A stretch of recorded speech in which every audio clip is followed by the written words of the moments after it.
Anthony Reed sat in his corner office on the 42nd floor, staring at the divorce papers scattered across his mahogany desk. The ink was still wet from his signature, marking the end of his third marriage in 8 years. He felt nothing. Not relief, not sadness, not even the bitter satisfaction he thought might come with finally being free of Catherine's constant demands for attention he couldn't give. His assistant knocked and entered without waiting for permission. "Mr. Reed, your ex-wife is on line 1. She says it's urgent about the settlement." Anthony didn't look up from the papers. "Tell her to speak to my lawyer." "Sir, she's been calling every hour for the past 3 days. She seems quite upset." "Then tell her to speak to her therapist." The assistant shifted uncomfortably. "Sir, if I may, perhaps a brief conversation would help resolve whatever issue." "No." Anthony finally looked up, his gray eyes cold and empty. "I pay you to manage my schedule, not my personal life. Handle it." After the assistant left, Anthony walked to the floor-to-ceiling windows overlooking the city. 34 years old, worth $2 billion, and he felt like a hollow shell of a man. Every relationship ended the same way. The woman would start excited about his wealth and status, then slowly realize that behind his handsome face and expensive suits was a man who couldn't connect with anyone on a deeper level. He tried to remember the last time he felt genuine emotion. Maybe when his father died 5 years ago. Even then, it was more relief than grief. The old man had been demanding and cold, never satisfied with Anthony's achievements. Now Anthony realized he had become exactly like him. His phone buzzed. Another text from Catherine. "You can't just shut me out like I never existed. We were married for 2 years. Doesn't that mean anything to you?" It didn't. That was the problem. Anthony had been born with everything: money, looks, intelligence. But somewhere along the way he lost the ability to feel anything real for another person. Women came and went like seasons. He would enjoy their company for a while, maybe even convince himself he cared, but inevitably the emptiness would return. They would beg him to open up, to share his feelings, to love them the way they loved him. But there was nothing to share. He had tried everything. Therapy, meditation, even medication for a brief period. Nothing worked. The doctors said he wasn't depressed or mentally ill. He was just empty. Like a beautiful house with no one living inside. The worst part wasn't the loneliness. It was the look in women's eyes when they finally understood that he would never love them the way they loved him. Catherine had that look for months before she finally filed for divorce. Before her, Sarah had lasted 3 years trying to crack through his walls. Before Sarah, it was Jennifer, who lasted barely 1 year before she couldn't take his emotional distance anymore. Anthony returned to his desk and picked up the latest financial reports. Numbers made sense. Profit and loss were simple concepts. His companies were thriving, his investments growing daily. Money was easy. Feelings were impossible. A knock interrupted his thoughts. "Mr. Reed? The maintenance company is here about the window blinds in the conference room. They've been broken for weeks." "Fine. Let them in." Anthony didn't bother looking up when the maintenance worker entered. He heard the sound of tools being unpacked and footsteps moving around the conference room adjacent to his office. He tried to focus on the reports, but something kept pulling his attention away. There was humming. Soft, melodic humming coming from the conference room. The tune was familiar, but he couldn't place it. It was pleasant, peaceful even. When was the last time he had noticed something like that? An hour passed. The humming continued, accompanied by the steady sound of work being done. Anthony found himself listening instead of reading. Whoever was in there seemed genuinely happy to be working. When was the last time he felt happy about anything? His intercom buzzed. "Mr. Reed, the maintenance worker needs to ask you something about the blinds." "Send them in." Anthony looked up as the conference room door opened, expecting to see the usual middle-aged handyman. Instead, a woman walked in. She was tall and lean, with short natural hair and kind brown eyes. Her work clothes were clean but well-worn, and she carried herself with quiet confidence. She was beautiful, but not in the polished way he was used to. This was natural beauty, unpretentious and real. "I'm sorry to bother you, sir. I'm Zara from Henderson Maintenance. I need to know if you want the same type of blinds or if you'd prefer an upgrade. These are pretty old." Her voice matched her humming, warm and genuine. Anthony found himself staring longer than appropriate. "Whatever you think is best." She smiled and something strange happened. For just a moment, Anthony felt a tiny crack in the wall around his heart. It was so brief he almost missed it, but it was there. A flicker of something. "I'd recommend the newer style. They're more energy efficient and easier to clean. A little more expensive up front, but they'll last longer." "That's fine." He was still staring. How long will it take? I should have them installed by end of day tomorrow. I hope the noise isn't bothering you too much. It's not. The humming had been the most pleasant sound he'd heard in months. Take your time. After she left, Anthony sat in his chair feeling confused. Something about that brief interaction felt different. He couldn't explain it, but for those few moments the emptiness inside him had seemed less complete. He shook his head and returned to his work. It was probably nothing.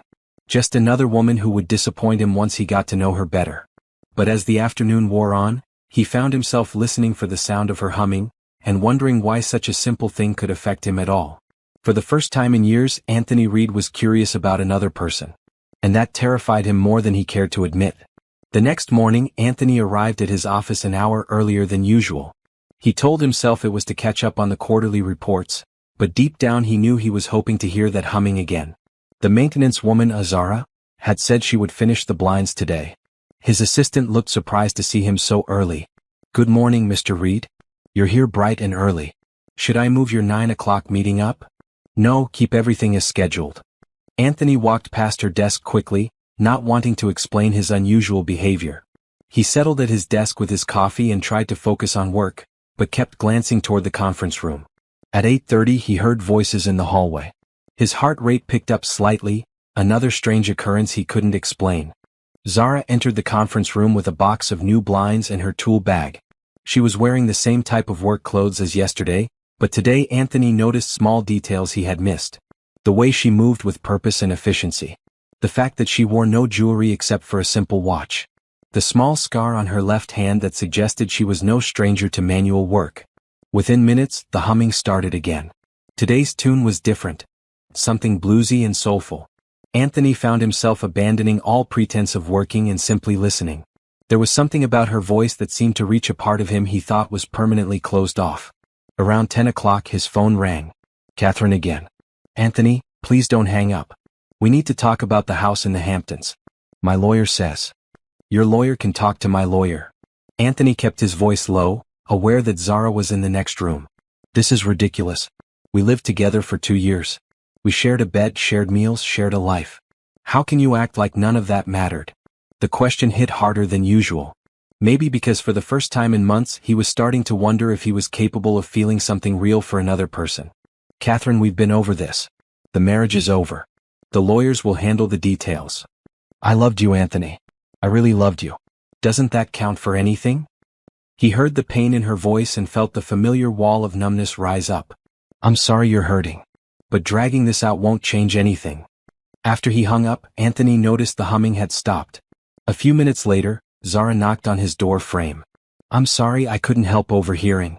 Are you okay? Anthony looked up, surprised by the genuine concern in her voice. Most people in his life, employees, business associates, even family, rarely asked how he was doing. And when they did, it was usually perfunctory. I'm fine. Just business calls. Zara studied his face for a moment. That didn't sound like business. That sounded personal. And painful. Something about her directness caught him off guard. It's nothing I can't handle. I'm sure you can handle it. But that doesn't mean it doesn't hurt. She paused. I know we don't know each other, but sometimes it helps to talk to someone who isn't involved in your situation. Anthony felt that same crack in his emotional wall from yesterday, only stronger this time. Why would you care? You're here to fix blinds, not listen to my problems. Maybe. But I'm also a person and you looked like a person in pain just now. That matters more than window blinds. For a long moment, they looked at each other in silence. Anthony couldn't remember the last time someone had seen past his wealth and status to notice his actual feelings. Most people were either intimidated by his money or trying to get something from him. Zara seemed to see him as simply another human being. Thank you, he said finally. But I should let you get back to work. She nodded and returned to the conference room, but something had shifted between them. Anthony found himself paying attention to sounds from the next room with a new kind of awareness. When she took a break around noon, he heard her on the phone. Hi baby, it's Mama. How was your morning at daycare? Did you eat your lunch? Her voice was completely different when talking to whoever was on the other end, softer, more tender. I know you wanted the dinosaur crackers, but remember what we talked about? Sometimes we have to eat what's available and be grateful for it. I'll pick you up at 5:30, okay? I love you too. The conversation revealed two things. Zara had a child and money was clearly tight for them. Anthony found himself wondering about her story. Was she married? Divorced? Had she ever been married at all? How old was her child? He realized he was thinking about another person's life in detail for the first time in years. Usually he learned basic facts about people, their job, their function in his world, and that was enough. But with Zara he wanted to know more. Around 2 o'clock she finished installing the blinds and began cleaning up. Anthony forced himself to stay at his desk instead of finding an excuse to check on her progress. But when she knocked to let him know she was done, he looked up eagerly. They look great. Much better than the old ones. Thank you. I think you'll be happy with them. They should last at least 10 years with proper care. She was gathering her tools when Anthony surprised himself by speaking. Can I ask you something personal? Zara looked up, curious but not defensive. Sure. Earlier when I was on that phone call, why did you care? I mean, you don't know me. I'm just another client. She considered the question seriously. I guess because pain is pain regardless of who's feeling it. Rich or poor, young or old, it hurts the same. And I've been through enough difficult times to recognize when someone else is struggling. What kind of difficult times? The kind that teach you to value genuine human connection when you find it? She smiled, but there was sadness in her eyes. I should probably get going. I have another job across town, and then I need to pick up my son. How old is he? 6. His name is Tyler, and he's the light of my life. Her whole face lit up when she talked about him. He's in 1st grade now, learning to read. Every day he comes home with new words he wants to show me. Anthony felt another crack in his emotional wall. There was something beautiful about the way she talked about her son, pure, uncomplicated love. It must be hard working and raising him alone. Some days are harder than others. But we're a team, Tyler and me. We take care of each other. After she left, Anthony sat in his office feeling unsettled. The conference room looked perfect with its new blinds, but he felt an unexpected sense of loss. Zara's presence had brought something into his sterile, emotionally empty world: warmth, authenticity, genuine human connection. For the first time in his adult life, Anthony Reed found himself hoping he would see someone again soon. And that realization scared him more than any business deal or financial risk ever had. Anthony spent the weekend thinking about Zara, which was unusual for him. Normally, his weekends were filled with work calls, golf games with business associates, or obligatory social events where he played the role of successful bachelor. But this weekend he found himself distracted and restless. On Sunday morning, while reviewing contracts at his penthouse apartment, he realized he was looking for excuses to call Henderson Maintenance. Maybe there was something else that needed fixing? The blinds in his home office were getting old. Or perhaps the ones in the conference room needed adjustment already? He caught himself mid-thought and shook his head.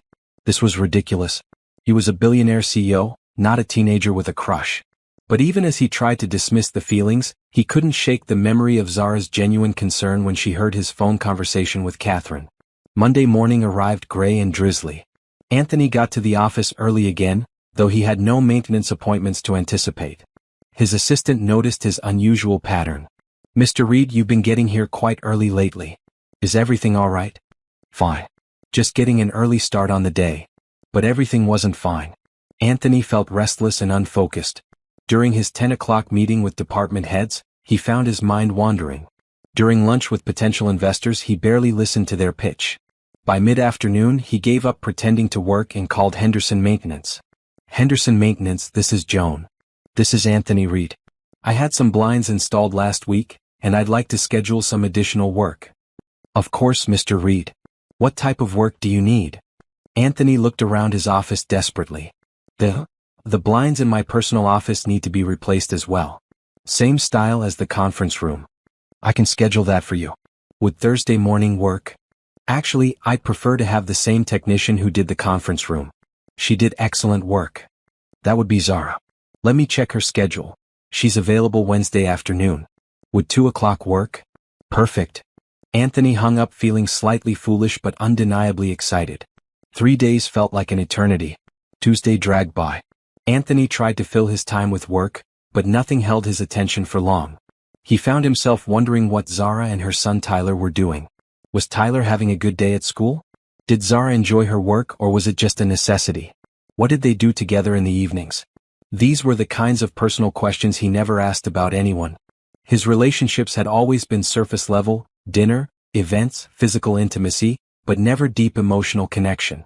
The idea of truly knowing another person's daily life, their hopes and struggles, was foreign to him. Wednesday finally arrived. Anthony changed shirts twice that morning, then felt ridiculous for caring about his appearance for a maintenance appointment. By 2 o'clock he was pacing his office nervously.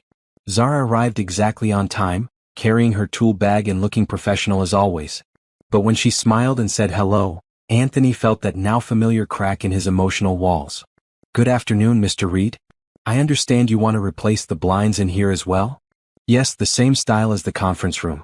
They worked out very well." "Great choice. These old ones are definitely ready for replacement." She moved to the windows to examine the existing blinds. This should take about the same amount of time as the conference room job. As she worked, Anthony found excuses to stay in his office instead of retreating to the conference room like he usually did during maintenance work.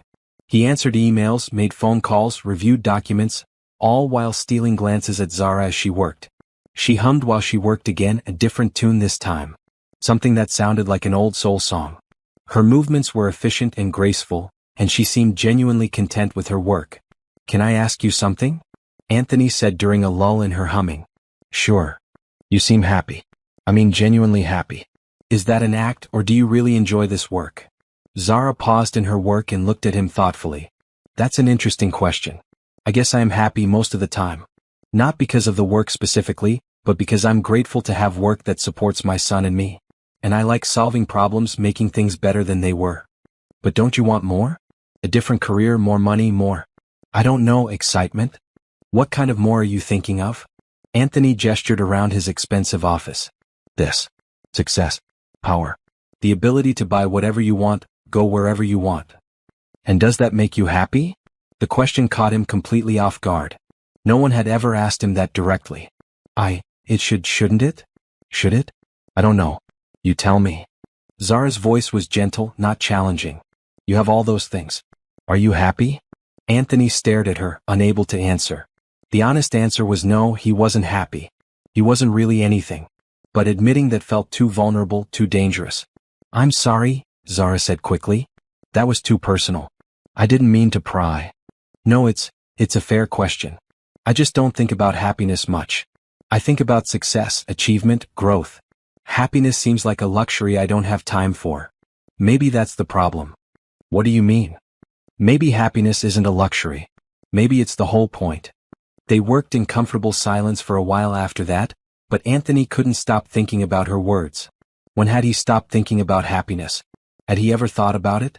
His father had raised him to think about achievement, competition, winning. Feelings were weaknesses to be controlled or eliminated.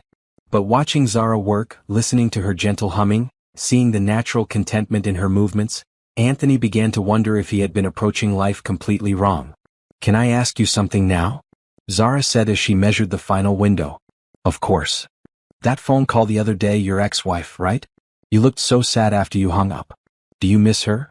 Anthony considered lying, giving a simple answer that would end the conversation. Instead, he found himself being honest. "No, I don't miss her. I don't think I ever really connected with her in the first place. That's the problem, I don't seem to connect with anyone."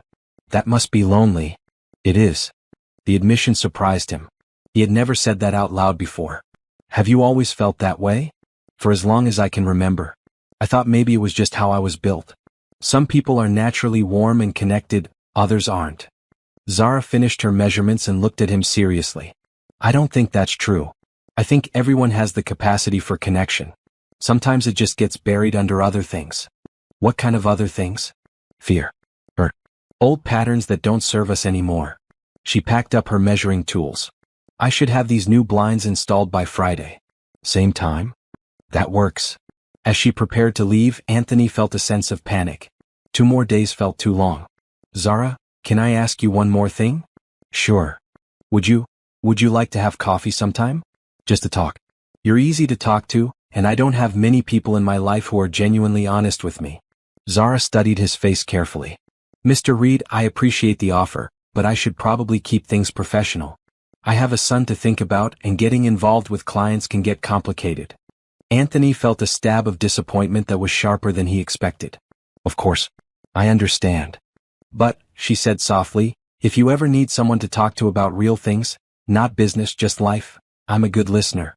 And I don't judge people for struggling with difficult emotions. After she left, Anthony sat in his office feeling more confused than ever. He was attracted to Zara, but it was more than physical attraction. For the first time in his life, he wanted to know someone completely, their thoughts, their dreams, their fears. He wanted to be known by someone in return. The realization that his emotional walls might actually be capable of coming down was both terrifying and exhilarating. But Zara had made it clear that she wasn't interested in anything beyond professional interaction. Anthony Reed, who had never been rejected by a woman in his adult life, discovered that wanting something he couldn't have felt entirely different from everything else he had experienced. And for the first time he wondered if that might actually be a good thing. Thursday and Friday crawled by. Anthony found himself checking his watch constantly, counting down the hours until Zara would return to install the new blinds. He tried to focus on work, but his mind kept wandering to their conversation about happiness and connection. That evening, Anthony did something he hadn't done in years. He called his younger sister Emma. They talked maybe 3 times a year, usually around holidays or family emergencies. Emma lived in Portland, worked as a social worker, and had always been everything Anthony wasn't. Warm, empathetic, emotionally available. Anthony? Is everything okay? You never call. I'm fine. I just wanted to talk. Talk? About what? Did something happen with one of your companies? No, nothing like that. More personal, I guess. There was a long pause. Okay, this is weird.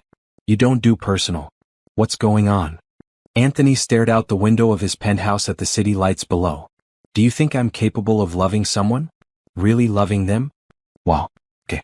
That's definitely not what I expected you to ask. Emma's voice softened. What brought this on? Just answer the question. Honestly. Anthony, of course you're capable of love. But you've spent so many years protecting yourself that I think you've forgotten how to let people in. Why are you asking? Anthony told her about Zara. Not everything, but enough. How she seemed different from other women he'd known. How she asked real questions and gave honest answers. How she made him feel like there might be parts of himself he hadn't discovered yet. She sounds wonderful, Emma said when he finished. And she sounds like she's not interested in your money, which is probably a first for you. She turned down my invitation for coffee. Said she keeps things professional with clients. Smart woman. Especially if she has a child to protect. What do you mean? Anthony, think about your track record. 3 marriages, all ending in divorce. A reputation for being emotionally unavailable. If I were a single mother, I'd be very careful about getting involved with someone like you. The words stung because they were true. So what am I supposed to do? Maybe start by figuring out why this woman is different. What is it about her that's making you feel things you've never felt before? Anthony thought about it. She's genuine. She doesn't want anything from me. She sees me as a person, not a bank account or a status symbol. And she's happy with her life, even though it's not easy. I've never known anyone who was genuinely content with less. Maybe she's content because she has something you don't. What's that? Real connections. Well, purpose beyond accumulating wealth. After they hung up, Anthony couldn't sleep. He kept thinking about Emma's words and wondering what it would feel like to have real connections with people. To love someone and be loved in return, not for what he could provide but for who he actually was. Friday afternoon finally arrived.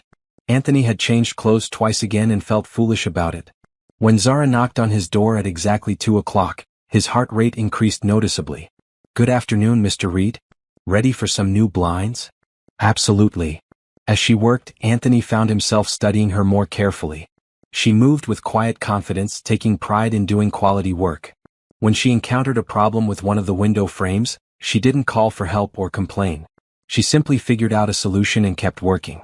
You're very good at this, he said during a break in her humming. Thank you. I've been doing maintenance work for about 3 years now.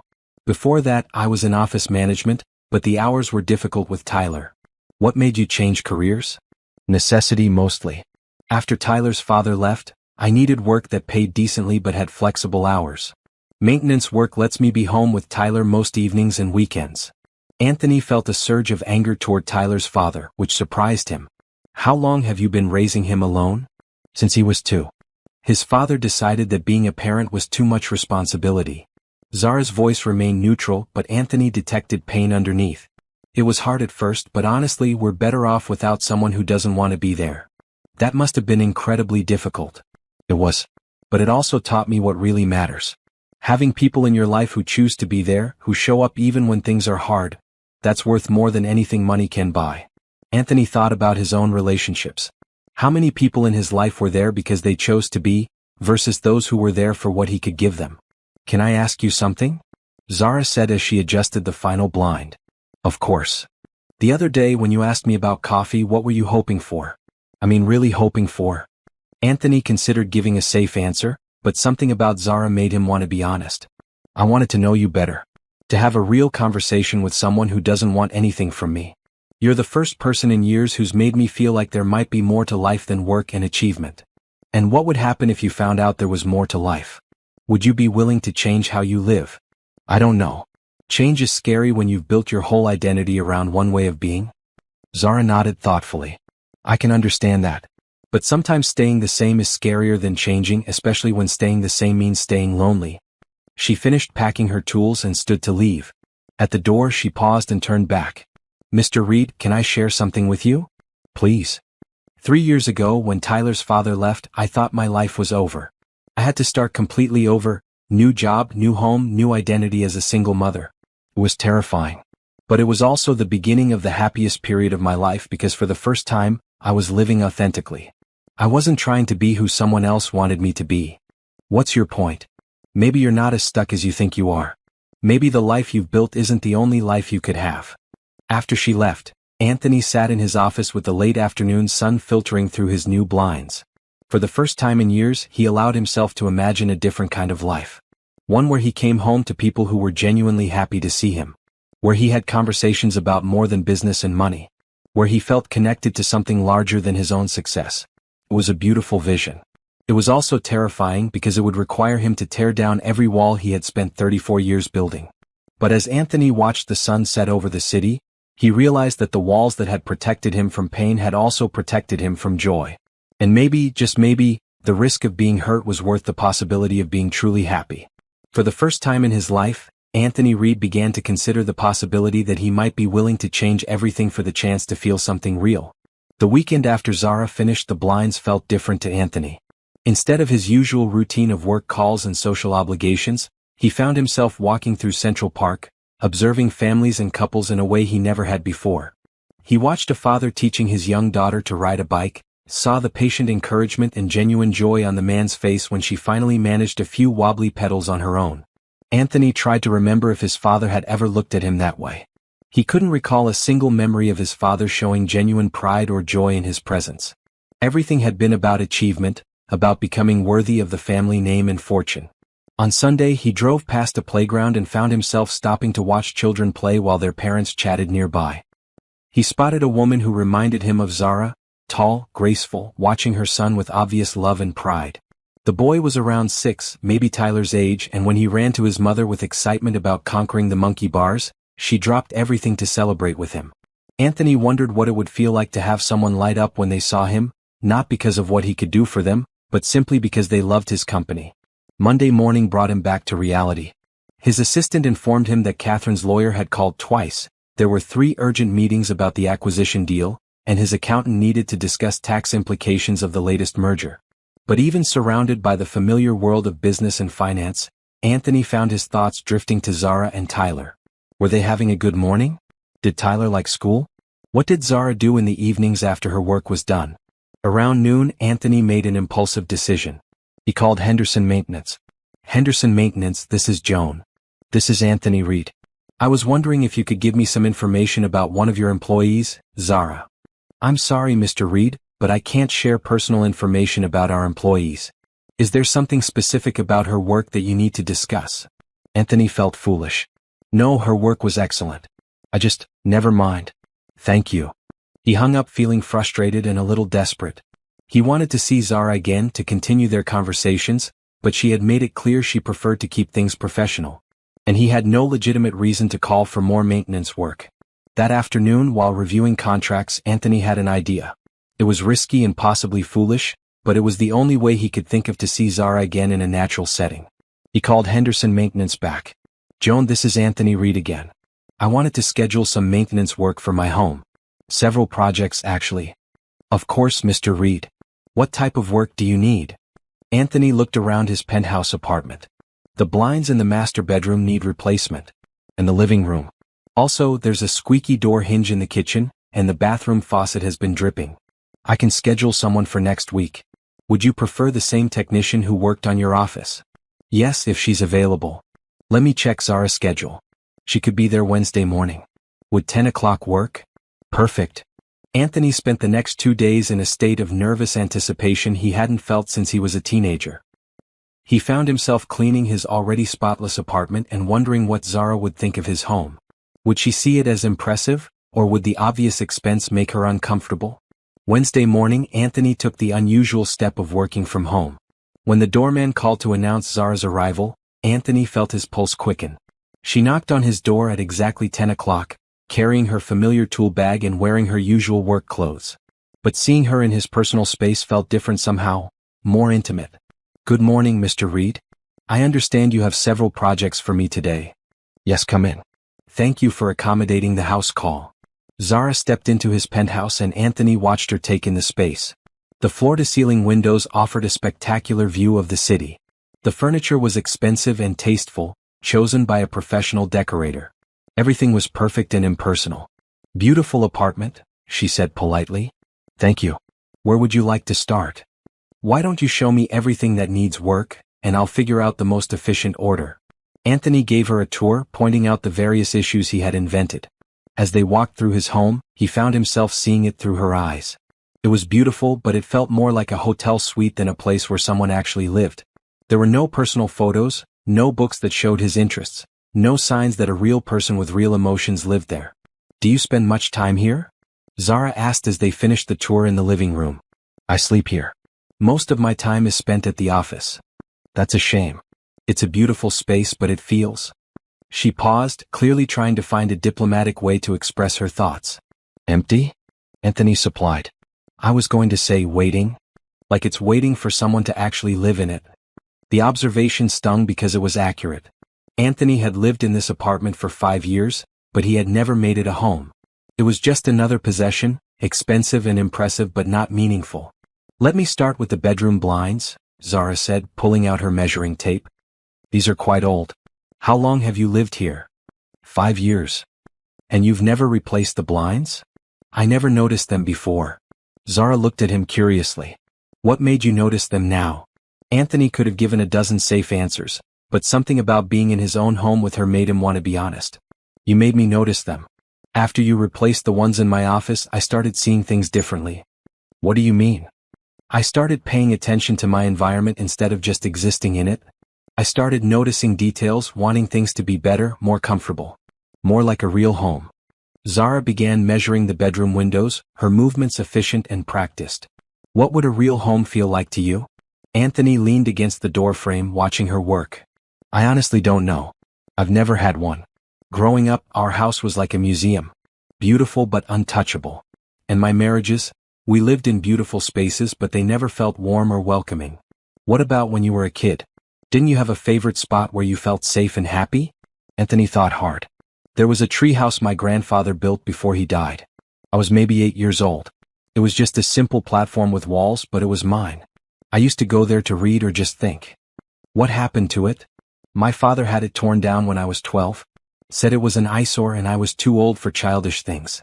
Zara stopped measuring and looked at him with something that might have been anger. That's terrible. Every child needs a space that's completely their own. My father believed in preparing me for the real world. Sentiment was a luxury we couldn't afford. That's not preparing someone for the real world. That's teaching them to cut themselves off from the things that make life worth living. As she worked on removing the old blinds, Zara continued asking questions that no one had ever asked him before. What was his favorite color? Did he like to cook? What kind of music did he listen to when no one else was around? Anthony found himself struggling to answer. He had spent so many years focused on what he should want, what was expected of him, that he had lost track of what he actually enjoyed. I don't know, he said after she asked about his favorite type of food. I eat at expensive restaurants or have meals catered. I don't think I have preferences anymore. Everyone has preferences. They might be buried, but they're there. Zara climbed down from the stepladder and looked at him seriously. Can I ask you something personal? You've been asking personal questions all morning. This is different. When was the last time you did something just because it made you happy? Not because it was good for business or socially expected, but because you genuinely enjoyed it? Anthony opened his mouth to answer, then closed it. He couldn't think of a single example. I can't remember, he admitted. That's heartbreaking. The simple statement hit him harder than any of his ex-wife's angry accusations ever had. It wasn't said with pity or judgment, just genuine sadness for him. Is that why you asked me to coffee? Zara continued. Because talking to me made you happy? Yes. For the first time in years, I was curious about another person. I wanted to know your thoughts, your stories. I wanted you to know mine. Zara nodded thoughtfully and returned to her work. They spent the next hour in comfortable conversation as she moved from room to room, fixing the various issues he had reported. Anthony found himself talking about things he had never shared with anyone: his loneliness, his fear that he was incapable of real connection, his growing realization that success without meaningful relationships felt hollow. Can I tell you something? Zara said as she tightened the loose bathroom faucet. Please. When I first met you, I thought you were probably like most wealthy men I've encountered, polite but dismissive, focused on efficiency rather than connection. But the more we talk, the more I realize you're not cold or unfeeling. You're just scared. Scared of what? Of being rejected for who you really are instead of what you can provide. Of letting someone see the real you and having them decide you're not enough. Anthony felt exposed, as if she had seen right through all his carefully constructed defenses. And what if they're right? What if I'm not enough? Then they're not the right person for you. But you'll never know until you try being yourself with someone. By the time Zara finished all the repairs, it was nearly 3 o'clock. Anthony felt a familiar sense of panic as she packed up her tools. He didn't want her to leave. Zara, I know you said you prefer to keep things professional, but I have to ask.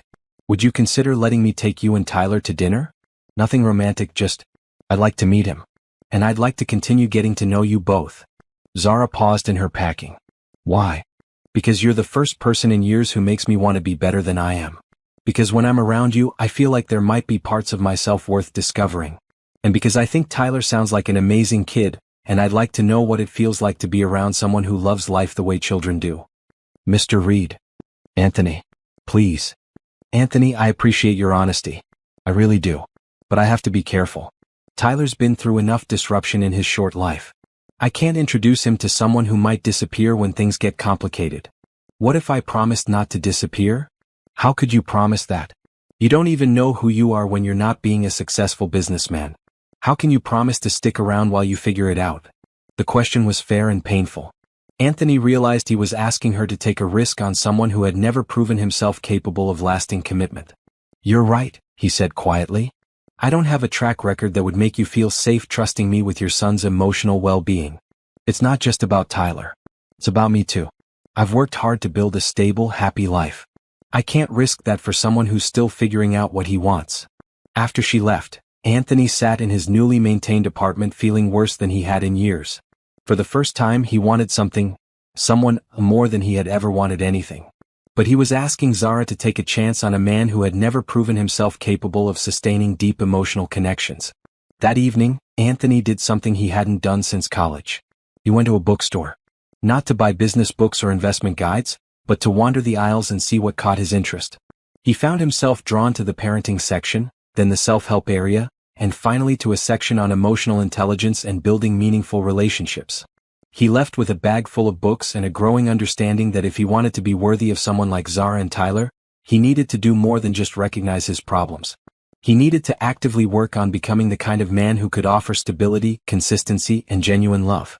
For the first time in his life, Anthony Reed had a goal that had nothing to do with money or business success. He wanted to become the kind of person who could be trusted with someone else's heart.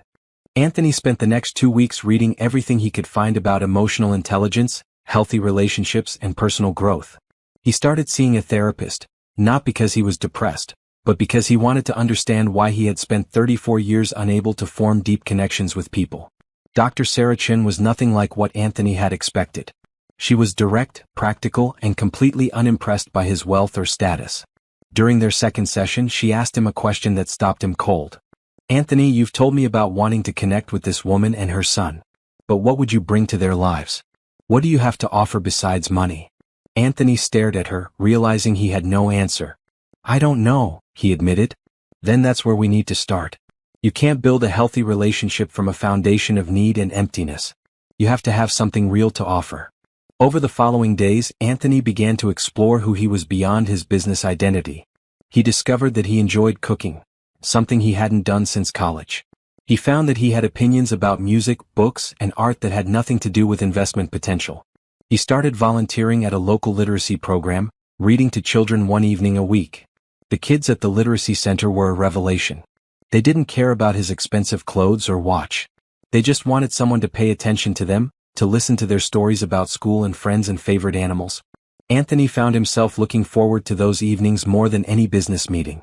One evening, while reading to a group of 6-year-olds, Anthony found himself thinking about Tyler. What kind of stories did he like? Was he shy or outgoing? Did he have friends at school?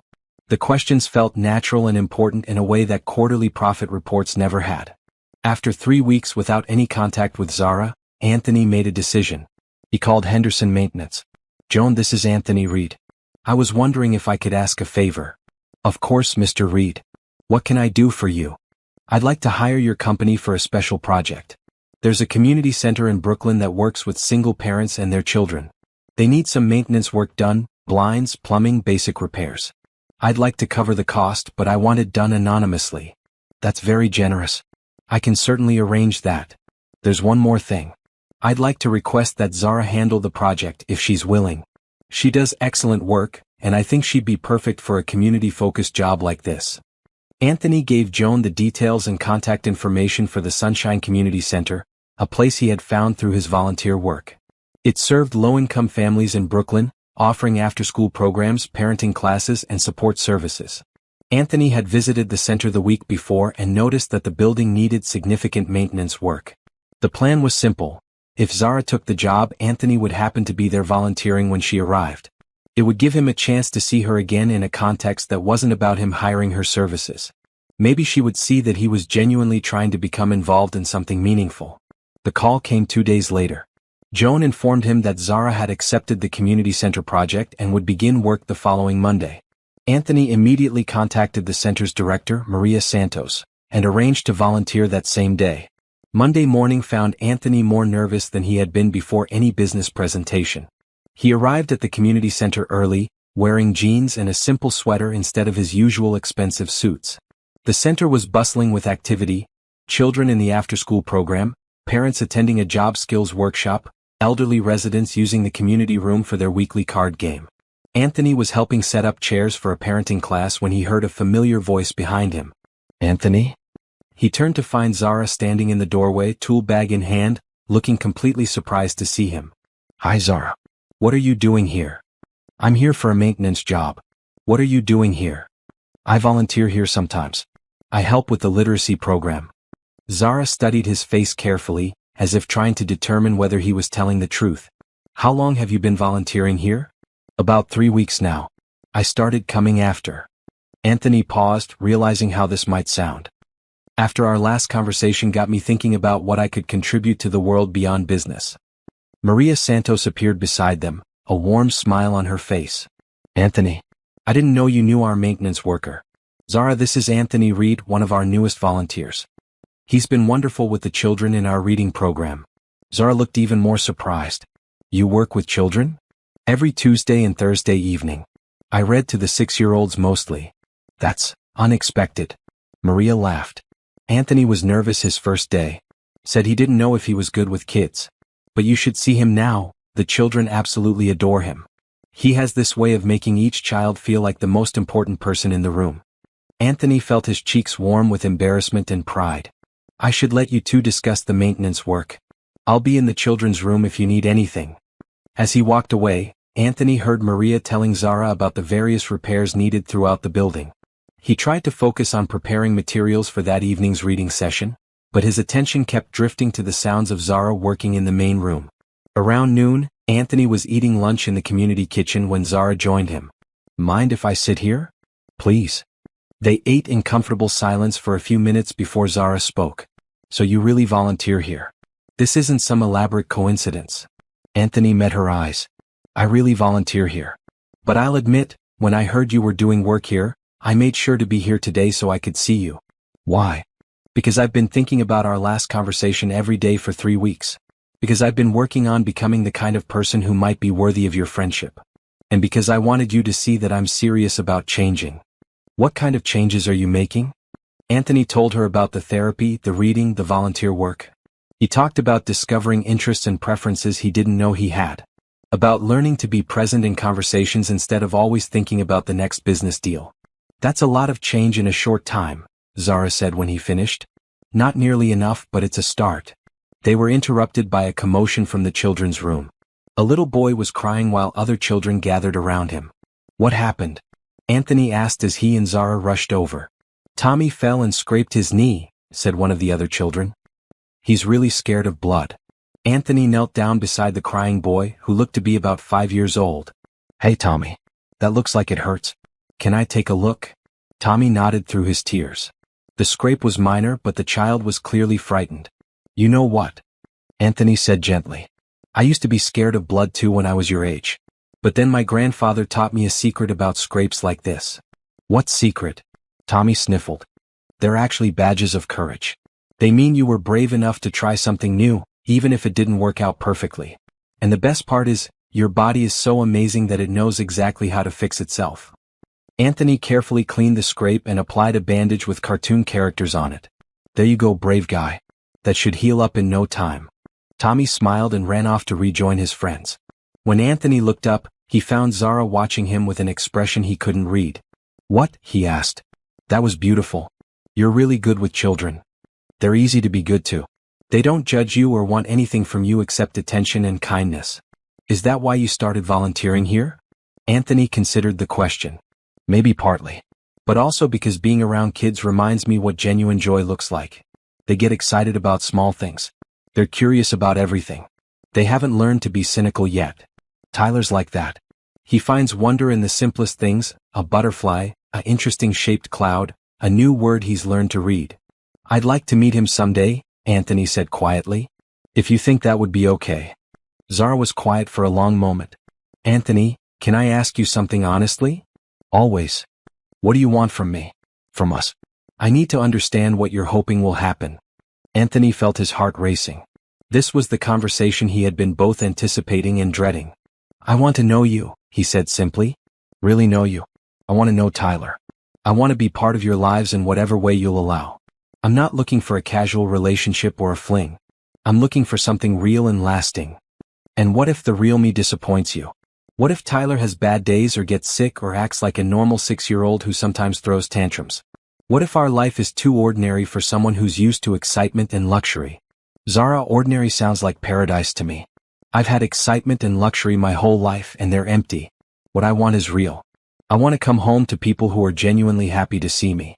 I want to help Tyler with homework and listen to him read new words. I want to know what makes you laugh and what worries keep you up at night. I want to be someone you can count on. And how do I know you won't change your mind when the novelty wears off? It was the same question she had asked before, and Anthony still didn't have a perfect answer. But he had something better now. He had hope. Because for the first time in my life, I've found something I want more than anything else I've ever wanted. And I'm willing to work every day to become worthy of it. That evening, after Zara finished her work at the community center, she surprised Anthony by asking if he wanted to get coffee. Not the formal dinner he had suggested weeks earlier, but a simple cup of coffee at the diner across the street from the center. They sat in a worn vinyl booth, drinking coffee that was strong but not particularly good, and Anthony realized he had never been happier in any 5-star restaurant. Tell me about your volunteer work, Zara said. What got you started? Honestly? You did. After our conversation about what I had to offer besides money, I realized the answer was nothing. So I decided to figure out if there was anything else I could be good at. And what did you discover? That I like helping people. That I'm actually pretty patient when I'm not thinking about profit margins. That children are amazing teachers if you pay attention to them. Zara smiled. What have they taught you? That enthusiasm is contagious. That asking questions is more interesting than having all the answers. That the best stories are usually about ordinary people doing extraordinary things out of love. You really have changed. I'm trying to. It's harder than I expected, breaking patterns that have been in place for decades. But it's also more rewarding than I thought possible. They talked for 2 hours, covering everything from childhood memories to current events to future dreams. Anthony found himself sharing stories he had never told anyone, about feeling lonely even when surrounded by people, about wondering if he was capable of being truly loved, about his fear that he had waited too long to learn how to connect with others. What about Tyler's father? Anthony asked when Zara mentioned co-parenting challenges. Do you mind me asking what happened? Zara stirred her coffee thoughtfully. We were young when I got pregnant. I thought we wanted the same things, a family, stability, partnership. But when Tyler was born and reality set in, he realized he wasn't ready for the responsibility. He wanted to keep living like a single man while expecting me to handle everything related to Tyler. That must have been devastating. It was. But it was also clarifying. I realized I'd rather raise Tyler alone than with someone who resented being a parent.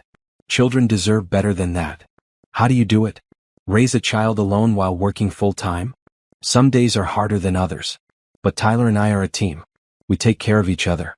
And we've built a life that might not look impressive from the outside, but it's filled with love and laughter and security. Anthony felt a pang of envy. That sounds like everything I've been missing. It's not always easy. There are days when Tyler is sick and I can't afford to miss work. Days when I'm exhausted and still have to be patient and present for him. Days when I worry about money or whether I'm doing enough for his future. You're an amazing mother. How do you know? You've never seen me with Tyler. Because I see how you are with everyone else. You're kind without being weak, honest without being cruel. You see the best in people while still being realistic about their flaws. Tyler is incredibly lucky to have you. Zara looked down at her coffee cup. Can I tell you something that might sound strange? Please. When I first met you, I thought you were probably another wealthy man who was used to getting whatever he wanted. But the more I've gotten to know you, the more I see someone who's never gotten the things that actually matter. What do you mean? Love. Real connection. The feeling of being valued for who you are rather than what you can provide. In some ways, I think you've been more deprived than Tyler and I have ever been. The observation hit Anthony with unexpected force. He had never thought of himself as deprived. He had every material advantage imaginable. But Zara was right. He had been starved of the very things that made life meaningful. I don't want to be that person anymore, he said quietly. I can see that. The question is whether you can sustain the changes you're making when it gets difficult. Because it will get difficult.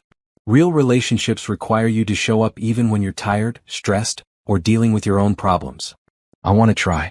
I want to be someone you and Tyler can count on. Zara studied his face in the dim light of the diner. Anthony, what would you say if I told you I was scared? Scared of what? Of wanting this too much. Of hoping that you're different from other men I've known. Of risking Tyler's heart along with my own. Anthony reached across the table and covered her hand with his. It was the first time they had touched, and he felt a jolt of electricity that had nothing to do with physical attraction and everything to do with emotional connection.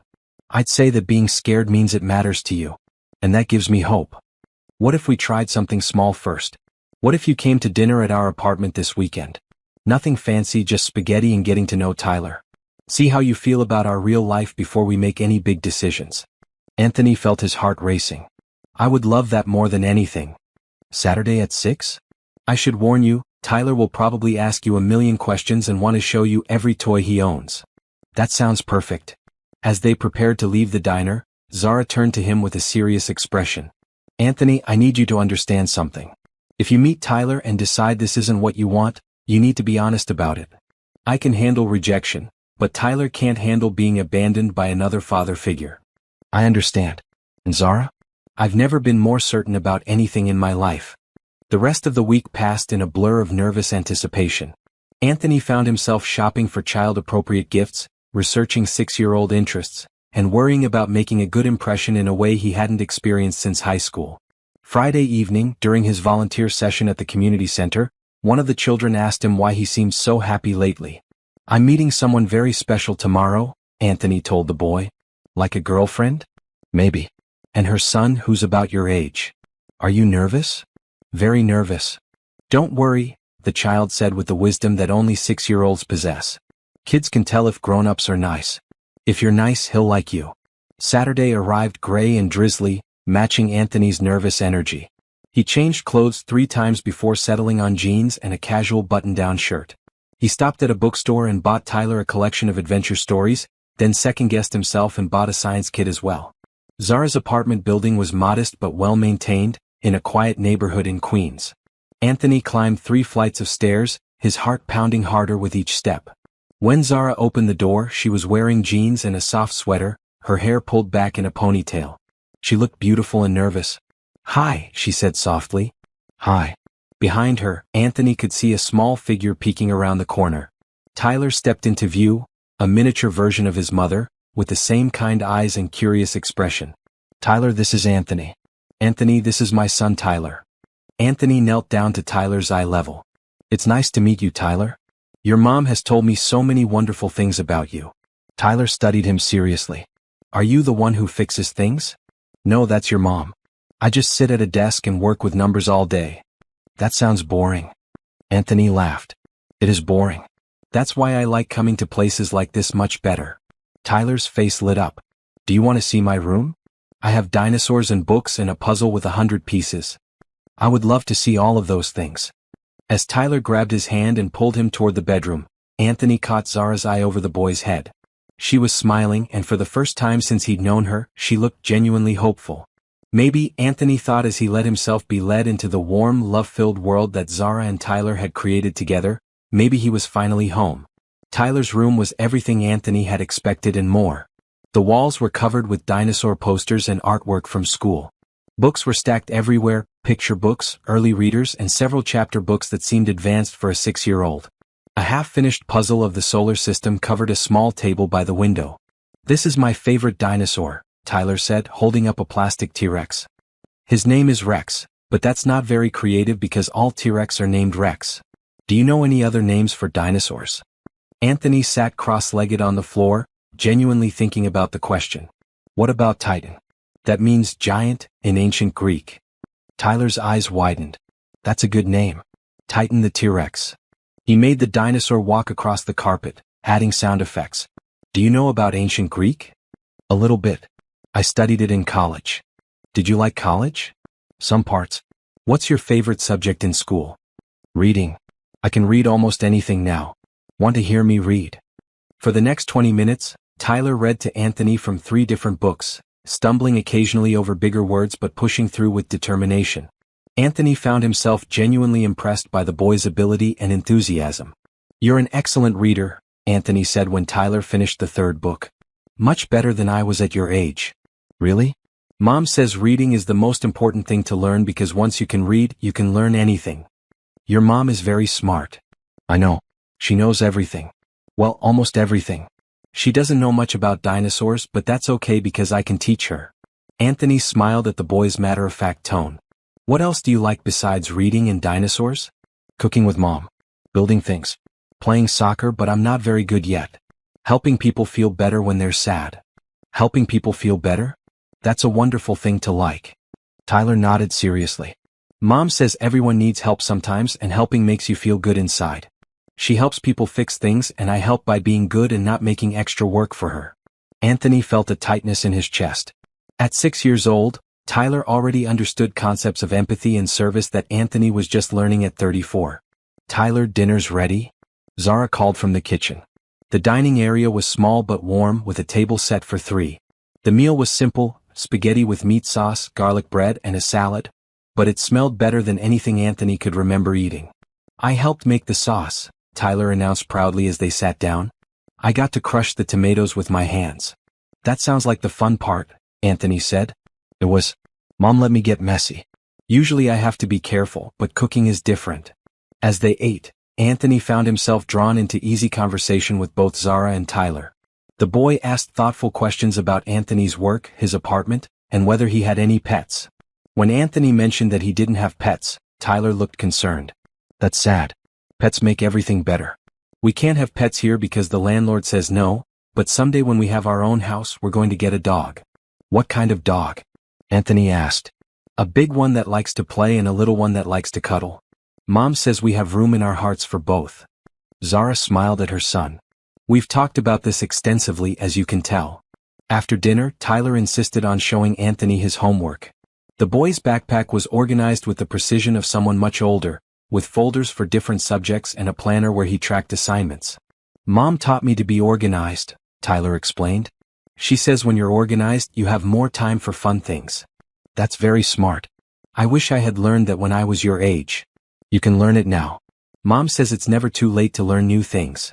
As the evening progressed, Anthony found himself completely absorbed in Tyler's world.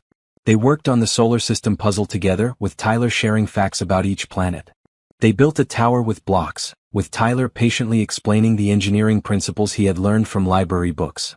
When it came time for Tyler's bedtime routine, the boy asked if Anthony could stay for story time. "Please, Mom? Anthony reads really good and I want to hear him read the dragon book." Zara looked at Anthony questioningly. "Would you mind?" "You don't have to." "I'd love to." The three of them settled on Tyler's bed, with Anthony in the middle reading about a friendly dragon who helped children solve problems. Tyler listened intently, occasionally asking questions or making comments about the story. When the dragon helped a lost child find her way home, Tyler turned to Anthony. "That's like what you do at the community center, right? You help kids with reading so they can learn about everything." Anthony paused, touched by the connection Tyler had made. "That's right. I never thought about it that way, but helping someone learn to read is like giving them directions to anywhere they want to go." After the story ended and Tyler brushed his teeth, he hugged Anthony goodnight with the unself-conscious affection that only children possess. "Will you come back soon?" Tyler asked. Anthony looked at Zara, who nodded slightly. "I hope so, if your mom says it's okay." "It's okay with me. You're nice and you make Mom smile different." "What do you mean, smile different?" "Like she's happy inside, not just being polite." After Tyler went to bed, Anthony and Zara sat on the couch with cups of tea. The apartment was quiet except for the occasional sound of the boy settling into sleep. "He's incredible," Anthony said softly. "I've never met a child like him." "He likes you too. I can tell." "How can you tell?" "He shared his dinosaurs with you. He only does that with people he trusts. And he asked you to come back, which he's never done with anyone I've dated." "You've dated other people?" "A few. Nothing serious." Tyler's reaction was always lukewarm at best. Usually he was polite but distant. Zara curled her legs under her on the couch. Tonight was different. "He was himself with you completely." "I was myself with him too. I didn't have to pretend to be interested or fake enthusiasm. Everything about tonight felt natural." "How do you feel about our life? The small apartment, the simple dinner, the early bedtime?" Anthony looked around the cozy space. The furniture was mismatched but comfortable. Children's artwork covered the refrigerator. Books were everywhere, along with toys and the comfortable clutter of people who actually lived in their space. "It feels like home," he said honestly. "More like home than anywhere I've ever been." "Anthony, I need to ask you something important." "Anything. If we do this, if we try to build something together, it has to be all in. Tyler needs stability and consistency. I can't have you in and out of his life based on your mood or convenience." "I understand." "Do you? Because it means you'd be choosing to become part of a family. With all the responsibilities and sacrifices that entails. It means Tyler's needs come first, even when that's inconvenient. It means dealing with sick days and homework struggles and growing pains. It means being present for the boring parts, not just the fun parts." Anthony thought about everything Zara was describing. The responsibility felt enormous and slightly terrifying. It also felt like exactly what he had been searching for his entire adult life. "I want all of it," he said quietly. "The good days and the difficult days. The routine and the emergencies. I want to be someone Tyler can count on, and someone you can build a future with." "What about your business? Your lifestyle? You work 12-hour days and travel constantly." "I'll change it. I'll hire people to handle more of the day-to-day operations. I'll limit travel to essential trips only. I'll make sure I'm home for dinner more nights than not." Zara studied his face carefully. "Those are big changes, Anthony. What if you resent them later? What if I don't? What if having a reason to come home makes everything else feel less important? What if being part of your family turns out to be the best decision I've ever made?" For a long moment, they sat in comfortable silence. Then Zara reached over and took his hand. "I'm scared," she admitted. "But I'm also hopeful. And I haven't felt hopeful about romance in a very long time." "Neither have I. But sitting here with you and Tyler tonight, I felt something I've never experienced before." "What's that?" "Complete contentment. Like this is exactly where I'm supposed to be." As Anthony prepared to leave that night, Tyler appeared in his pajamas, having gotten out of bed for water. "Are you going home now?" the boy asked sleepily. "Yes, but I'll see you again soon." Tyler nodded seriously. "Good. I want to show you my library books next time. And maybe we can make cookies with Mom." "I'd like that very much." As Anthony walked back to his car, he realized that for the first time in his adult life, he was excited about the future in a way that had nothing to do with business or financial gain. He was excited about cookie making and library books and the possibility of becoming part of something larger than himself. The boy who had never had a real home was finally beginning to understand what home actually meant. Over the next month, Anthony began restructuring his entire life around the possibility of being with Zara and Tyler. He promoted his most trusted vice president to handle day-to-day operations, limited his schedule to essential meetings only, and started leaving the office by 5 o'clock every day. The changes didn't go unnoticed. His assistant commented on his improved mood. Business associates remarked that he seemed more relaxed and present during meetings. His sister Emma, during one of their now regular phone calls, said he sounded like a completely different person. "You sound happy," she told him. "Actually happy, not just satisfied or successful. I'm happy. For the first time in my life, I wake up excited about the day ahead." Anthony had been seeing Zara and Tyler twice a week. Once for dinner at their apartment and once for an outing like the zoo, a museum, or just playing in the park. Each visit deepened his connection to both of them and his certainty that this was what he wanted his life to look like. Tyler had become comfortable enough with Anthony to show his full personality, including the occasional 6-year-old meltdown when he was tired or frustrated.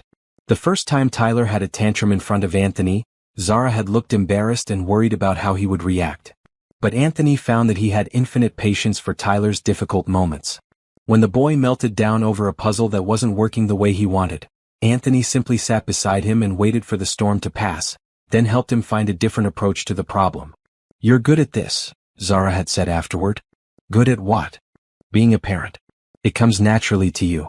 The observation had filled Anthony with a pride unlike anything he had experienced in business. Making Tyler feel safe and supported felt more important than any deal he had ever closed. But as comfortable as he was becoming with Zara and Tyler, Anthony knew there were still challenges ahead. The biggest one came on a rainy Tuesday evening when Tyler got sick at school. Anthony was in a board meeting when his phone buzzed with a text from Zara. "Tyler has a fever. School called me to pick him up, but I'm in the middle of an emergency repair job. My backup sitter is out of town. I don't know what to do." Without hesitation, Anthony stood up from the conference table. "I need to leave. Family emergency." 20 minutes later, he was walking into Tyler's elementary school, having never imagined he would one day be an emergency contact for a 6-year-old. Tyler was lying on a cot in the nurse's office, looking small and miserable. When he saw Anthony, his face lit up despite his obvious discomfort.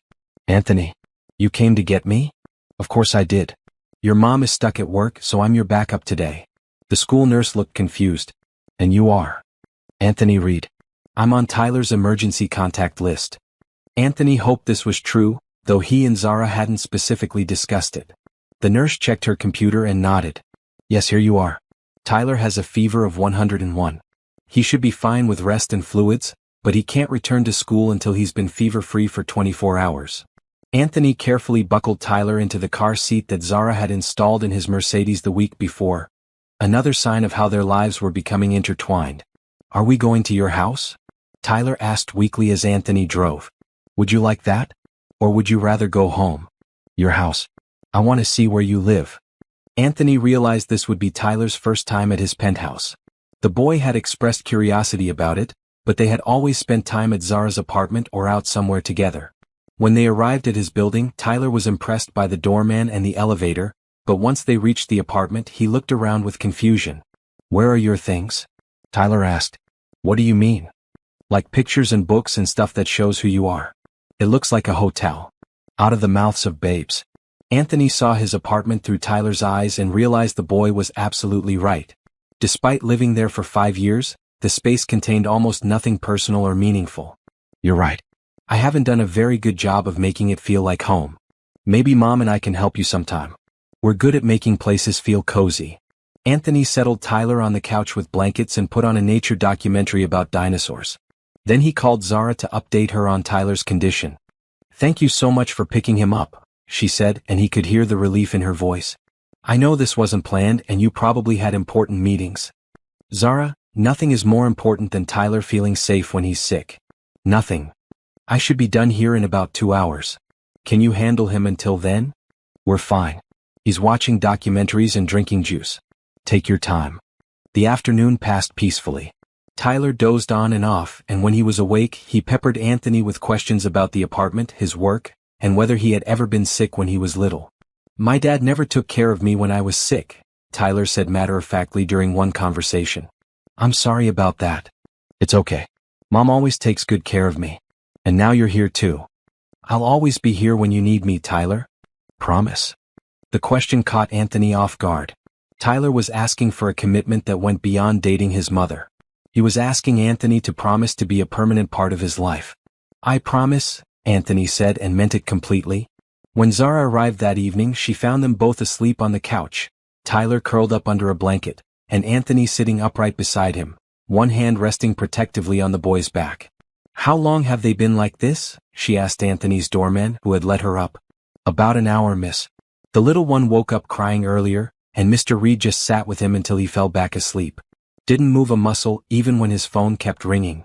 Zara felt her heart do something complicated as she watched the two most important people in her life sleeping peacefully together.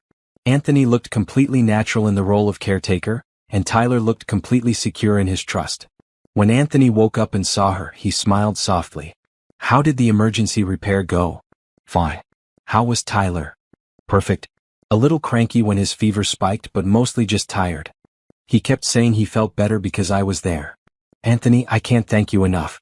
I was so worried about him, and knowing he was with you made all the difference. This is what families do for each other, right? Show up when needed.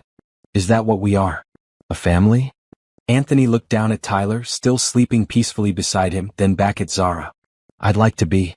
If you'll have me." That night, after they got Tyler home and settled in his own bed, Zara and Anthony sat on her couch talking about the day. "You were amazing with him today," she said. "Completely natural, like you've been taking care of sick children your whole life." "It felt natural. When I got your text, I didn't even think about it. I just knew I had to get to him. That's exactly how I feel when he needs me. Like nothing else in the world matters except making sure he's okay."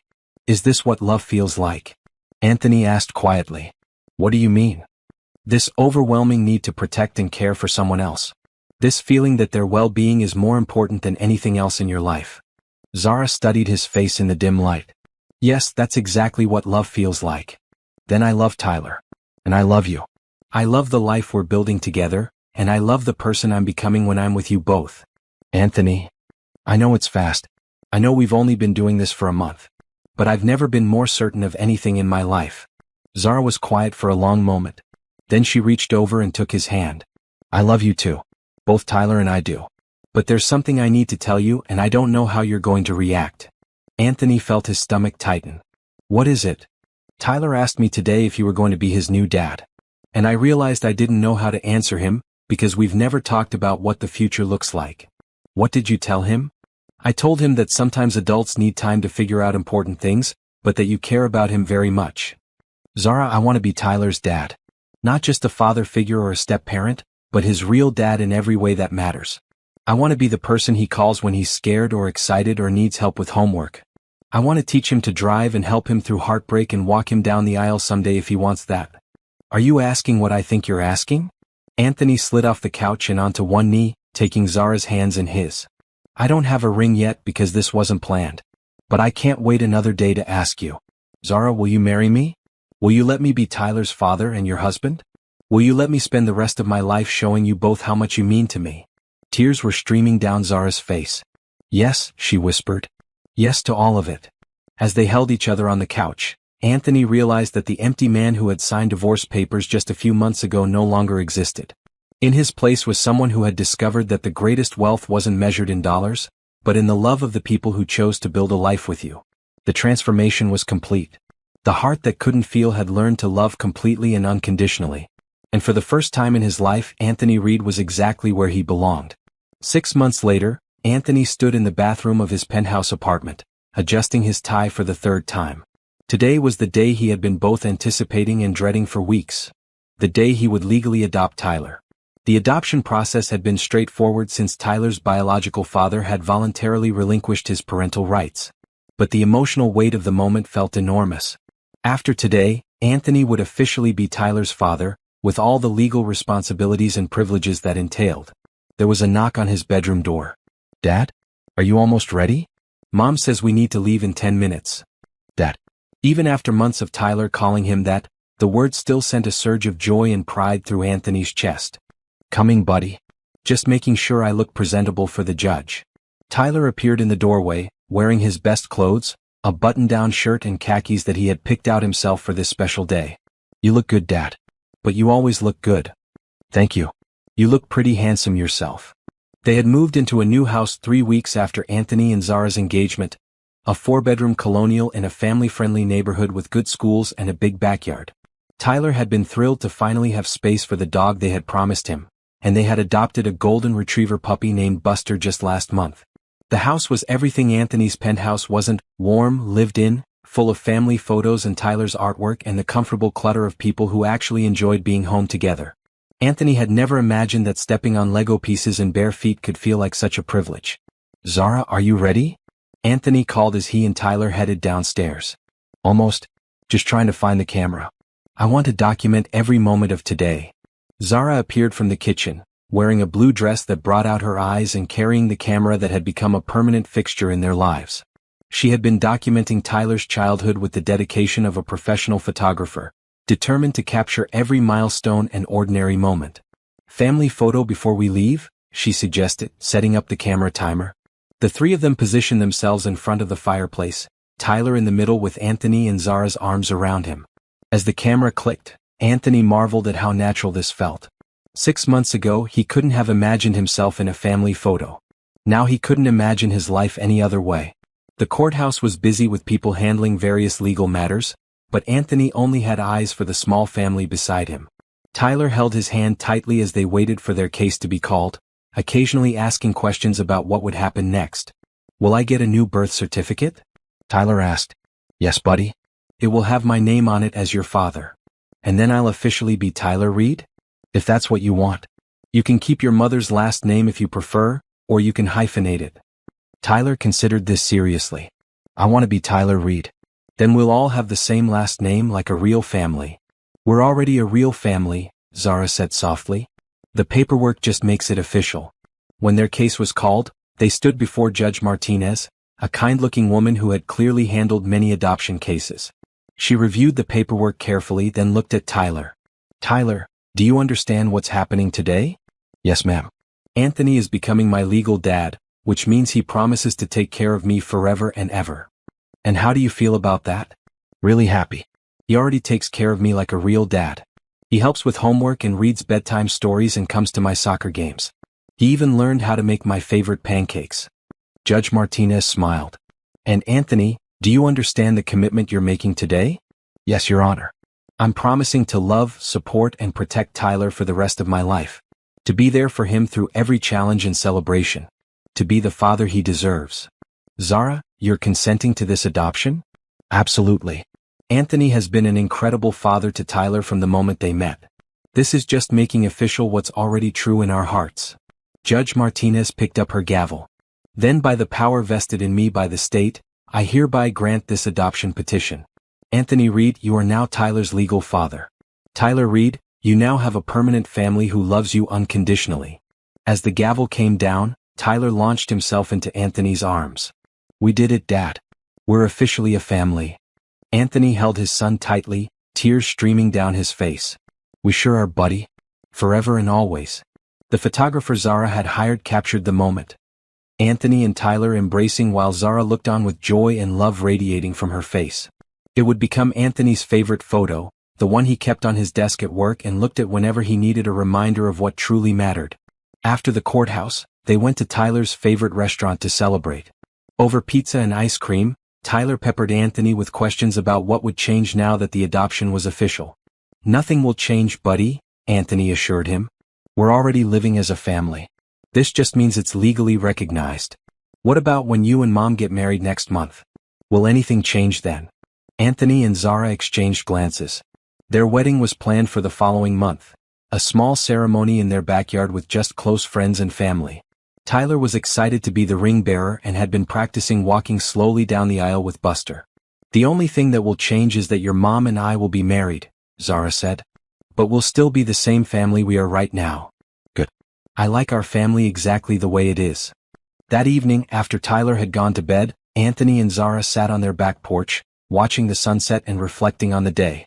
"How does it feel to be officially Tyler's father?" Zara asked. "Like the most important thing I've ever accomplished," Anthony said honestly. Bigger than any business deal or financial milestone. Today I became someone's dad. Someone who will carry my name and my love for the rest of his life. You've been his dad in every way that matters for months now. I know. But there was something powerful about making it legal. About standing in front of a judge and promising to be there for him forever. Any regrets about how much your life has changed? Anthony thought about the question seriously. A year ago, his life had been completely different, centered around work, profit margins, and accumulating wealth. Now his days revolved around school pickup times, soccer practice, and bedtime stories. His weekends were spent at children's birthday parties instead of business dinners. His phone was full of photos of Tyler and family moments instead of stock reports. None, he said firmly. This is the life I was meant to live. I just didn't know it until I met you and Tyler. What about your old life? Do you miss any of it? I miss the simplicity sometimes. It was easier when I only had to think about myself. But easier isn't better. This life is messier and more complicated and more demanding. It's also more meaningful than anything I ever experienced before. Tyler asked me something interesting yesterday, Zara said, curling up against Anthony's side. What was that? He asked if we could have a baby brother or sister someday. He said he wants to help teach a baby all the things he knows. Anthony felt his heart skip. How do you feel about that? I'd love to have more children with you. Tyler would be an amazing big brother. I'd love that too. I want to experience everything with you. Pregnancy, sleepless nights with a newborn, watching our children grow up together. Our children, Zara repeated softly. I love the sound of that. As they sat together in the growing darkness, Anthony reflected on the journey that had brought him to this moment. A year ago he had been a hollow shell of a man, successful in business but failing at life. He had been incapable of genuine connection, unable to feel love or be loved in return. The transformation hadn't been easy. He had to tear down every emotional wall he had built, challenge every assumption about what mattered in life, and learn to be vulnerable in ways that terrified him. But the reward had been beyond anything he could have imagined. He thought about Tyler, sleeping peacefully upstairs, dreaming of whatever 6-year-olds dream about. Tyler, who had called him dad from almost the beginning, who trusted him completely, who believed that Anthony would always be there when needed. The responsibility was enormous, but so was the joy. He thought about Zara, the woman who had seen past his wealth and status to the lost, lonely person underneath. Who had been patient while he learned to feel, who had risked her own heart and her son's happiness on his potential for change. Who had shown him that love wasn't about what you could provide, but about who you chose to be. Anthony? Zara's voice interrupted his thoughts. Yes. Thank you for fighting for us. For doing the hard work of becoming the man we needed you to be. Thank you for believing I could become him. Inside the house, they could hear Buster's collar jingling as he settled into his bed. Tomorrow would bring the usual routine, breakfast, getting Tyler ready for school, work, dinner together as a family. Simple, ordinary moments that had become the foundation of Anthony's happiness. As they prepared for bed, Anthony caught sight of himself in the bathroom mirror. The face looking back at him was the same as always, but everything behind it had changed. The emptiness was gone, replaced by love and purpose and genuine contentment. In the distance, thunder rumbled, promising rain overnight. Anthony smiled, remembering that this had all started with a broken window blind on a gray, drizzly day. Sometimes the most important changes in life began with the smallest, most ordinary moments. He checked on Tyler one last time before heading to his own bedroom. The boy was sleeping peacefully, clutching his favorite stuffed dinosaur, safe and secure in the knowledge that he was loved unconditionally. "Good night, son," Anthony whispered, words he had never imagined saying but now couldn't imagine living without. The billionaire who had felt nothing for any woman had discovered that the greatest fortune wasn't money at all. It was the love of a hardworking single mother and her remarkable son, who had taught him that the heart's capacity for love was infinite once you were brave enough to open it. Anthony Reed finally understood what it meant to be truly wealthy. And he had never been richer in his life.